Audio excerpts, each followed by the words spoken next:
In a news update for May the 9th, 2018, Wednesday.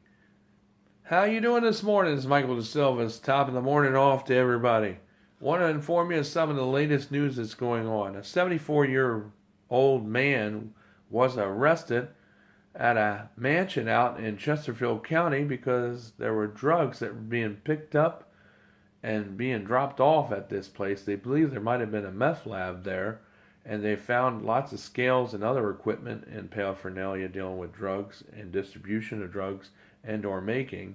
And an undercover confidential informant, whatever that means, was in there buying quarter things of crack from this individual and also cocaine. She even had the text messages, or the informant had the text messages to prove it.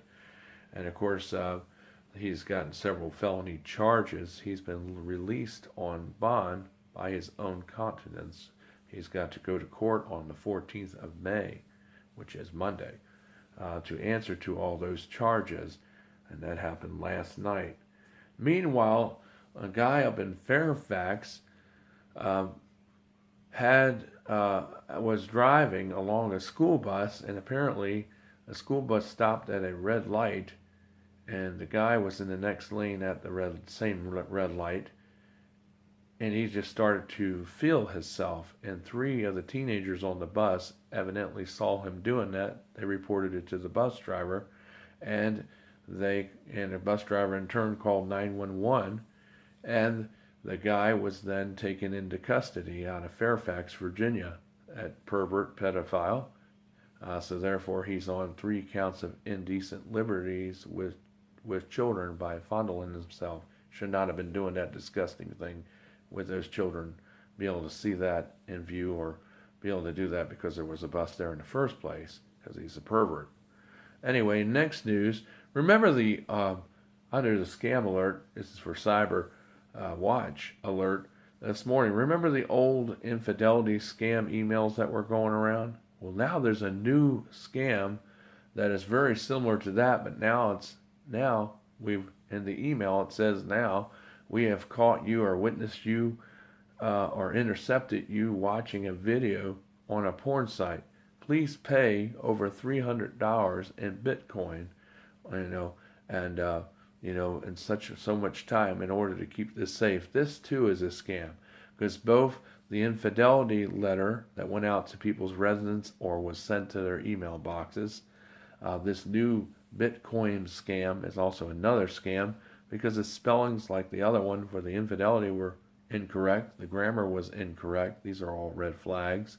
And to send it by Bitcoin or to send it by MoneyGram or Western Union, that's all scams, because usually they will take the payment over the phone and you'll use a credit card. You don't have to send it by any of that. And all these are just criminals. They don't know what they're talking about, and all they're doing is just trying to shake you down, just to try to con you into sending them over $300 through Bitcoin. And that way that currency cannot be traced. That's why they're choosing that currency for you to use. So if you get one of these emails demanding that you've looked at a pornographic message, even if you have been looking at pornography or not, chances are it's probably it is definitely a scam. Whether you looked at it or not is irrelevant, but just don't respond to it. Just contact your authorities, in the Richmond, the Chesterfield, and Henrico and Hanover area. If you do receive this scam, this email new scam, this new kind of scam that's going out, saying that you did that. And besides, if you're an adult, you shouldn't be looking at the pornography anyway. But just because you receive that email does not mean it's credible, because it'll be inconsistencies, full of inconsistencies with grammar and spelling. And chances are they probably are just they're lying, because they don't know what they're talking about, because they're just sending out these random emails to people, just like they were doing it randomly with the infidelity scam about this time last year. So it's more of the same thing. It's just been a revamp, but now they're saying now you're looking at some kind of pornographic website has been captured on your camera on your computer, and they're threatening to send it to your friends and family. It's kind of like the same thing with the infidelity thing, but only it's with that. So if you get one of those, don't respond to it. If you're looking at this stuff, you shouldn't be looking at it anyway. But contact your authorities if you do receive that type of email in your inbox. Just don't respond to it. Don't send no money because it is a scam, just like the infidelity scam was in the first place.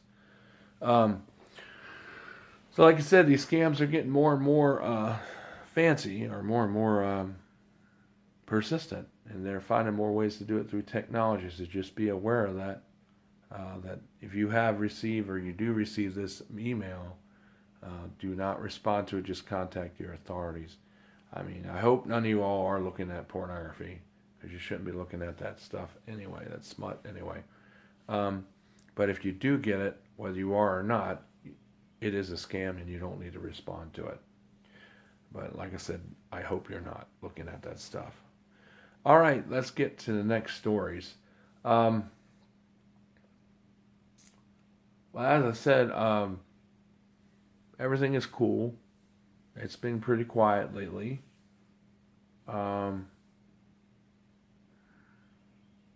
Somebody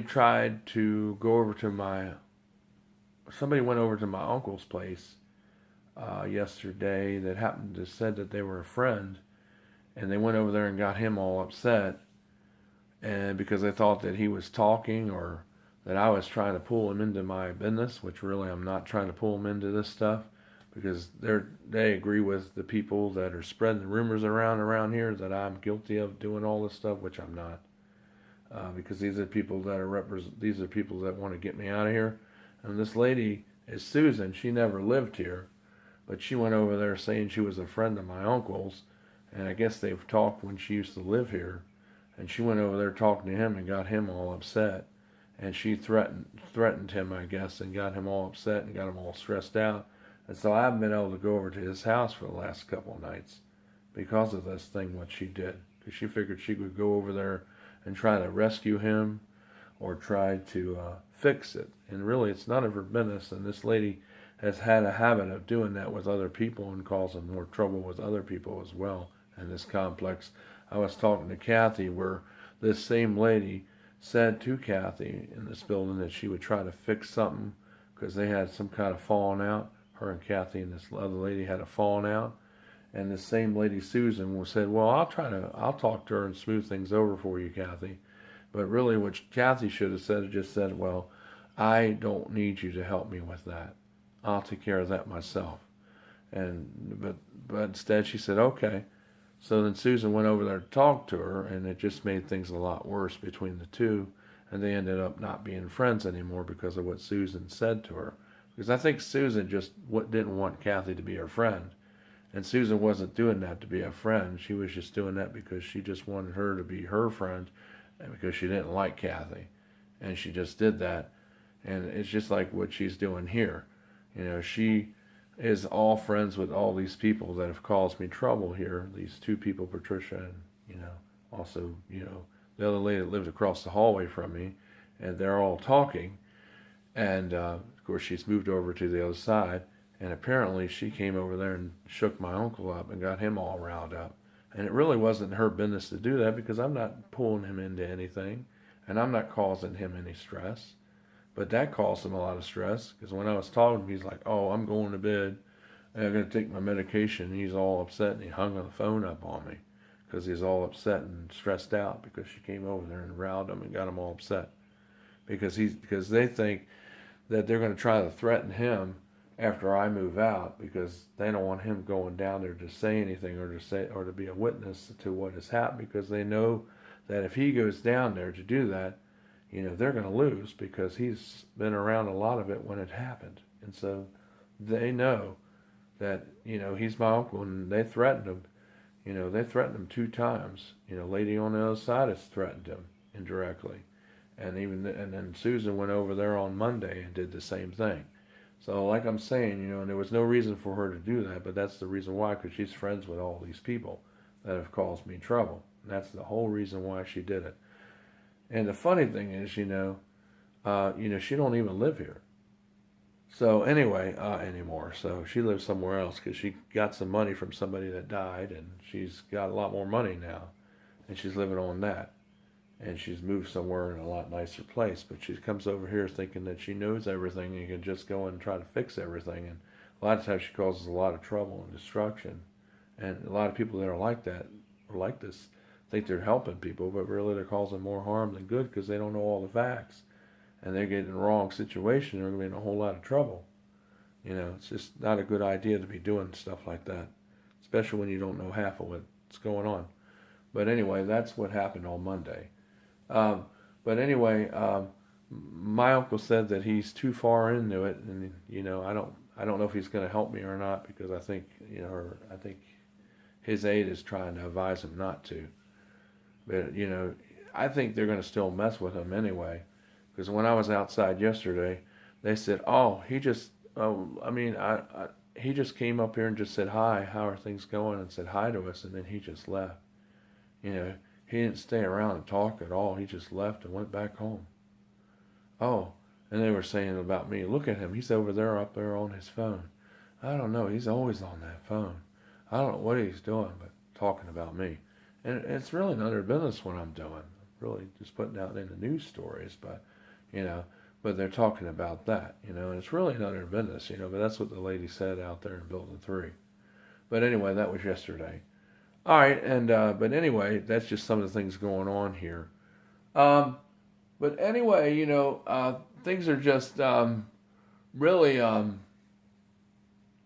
15th is next week, so pray for us. And if you want to subscribe to our channel, make sure you hit that subscribe button down here, okay?